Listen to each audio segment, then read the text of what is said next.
pastors does not pray to own a jet if you can afford it. Why do we make pastors pastor? If you give your money to pastor, it is your business. Okay. The other thing, let me tell you, I remember this issue of private jet or no private jet. Someone had a blistering attack against Daddy Gio, Pastor Adeboye. And I wrote an article in this day. I said, whosoever says Pastor Adeboye does not need a jet is ignorant. Because even me, one day I was going to Seychelles. I left Ghana in the morning to come and take my flight. We were going for a wedding of a family friend. We got to Lagos. By the time I got to Lagos, they said I just missed my Kenya Airways flight. I went to Kenya Airways office. They said, oh, sorry, sir, you missed our flight. But there is a flight in the evening from Ghana that can still get you to Kenya tomorrow morning. I went back to Ghana. By the time I got to Ghana, we were supposed to fly maybe at about 9:10 p.m. The flight did not arrive until 4 a.m. At 5 a.m., we boarded. Then they said, oh, there is no aviation fuel in Ghana. Then they brought us to Nigeria. From Nigeria, we went eventually to, by the time I got to Kenya, I missed my connection to Seychelles. That is what people face. Anybody who understands flying will know that a pastor who is ministering to virtually over 100 churches, in fact, thousands of churches are in over 100 countries, needs a jet to perform his duty. Okay, Mr. Dele Momodu, I'm sure the people who still want to argue with you will still argue with you on this. But let's look at other issues so that we can see how we can exhaust. Let's look at another issue that the author mentioned. For now, he's still an anonymous author, except you're able to help us with the name. Now, another thing he said is that when you talk about stable electricity in Canaan land, when you talk about water supply for 15,000 residents, and they are also planning waste to electricity. These are the language we hear from people from time to time, that Nigeria is working towards this, Nigeria is working towards that. Another argument from this side is that don't compare that small hectares of land with the large span Nigeria of 200 million people. So is there a justification, so to say? I personally will never compare a small church to a country. Just like I will not compare Rwanda to Nigeria. But I still have a right to say Rwanda has electricity. It doesn't mean I'm comparing. I still have a right to say Ghana lost their electricity, and in 2 years they were able to have 824 megawatts added to it. And you understand? Nigerians are so sensitive sometimes that once you say something now, if I say Jonathan is a good man, then somebody says I am fighting Buhari. No. Saying somebody is good does not mean the other person is bad. I'm saying what I know about you personally, and I can tell you that Bishop Oyedepo's church today has a university that is rated amongst the best in our country. So what is wrong with that? How does that mean that I'm comparing him to someone else? I went last year to deliver a lecture at Mountain Top University. So does that mean that I am saying the church or the pastor is better than others? I gave a lecture also in Iwo at the Baptist University in Iwo. You know, does that mean I'm saying the pastor is better? So the truth is, even a lot of us, I went to a Catholic school as a young boy in Dele, St. John's Grammar School. I can tell you that St. John's Grammar School was far better than what we have today when it was under the Catholic missionaries. So why can't we try and appreciate these people? Why can't we encourage more of such? In fact, maybe Nigeria would have collapsed, but for the private sector. If we run Nigeria the way we all run our homes and businesses, substantially, things would improve.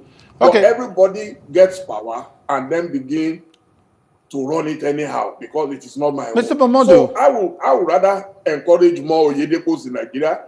I will definitely encourage more Olukoyas in Nigeria.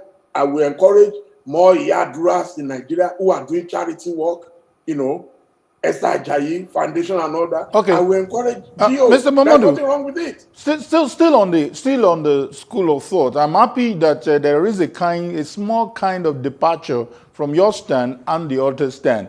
Another thing the author did say is that he mentioned things like, okay, I think you talked about that, the 25 megawatts to when Nigeria is still struggling with 7,000 megawatts. But still on these schools, the argument again is, how many people will remind us when the missionaries came and how they gave free education and how government is struggling to give free education compared to this Covenant University, compared to some of these private universities that a good number of people cannot afford. So what exactly are you calling for in clear terms? Are you calling for real capitalism or welfareism that is being... I remember Chief Moshood Abiola saying that nobody should glamorize poverty.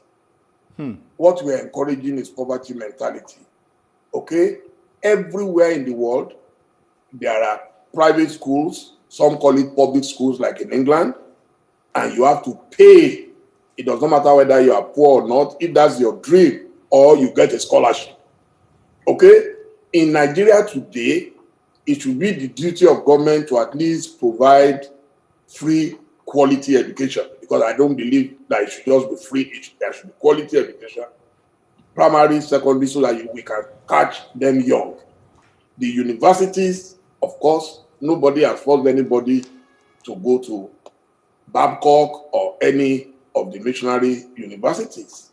There are other universities. Ife is there, Unilag, they are all there. Unsuka is there, Abu is there, they are all there. So it's a matter of choice. Please, let's stop all these witch hunts.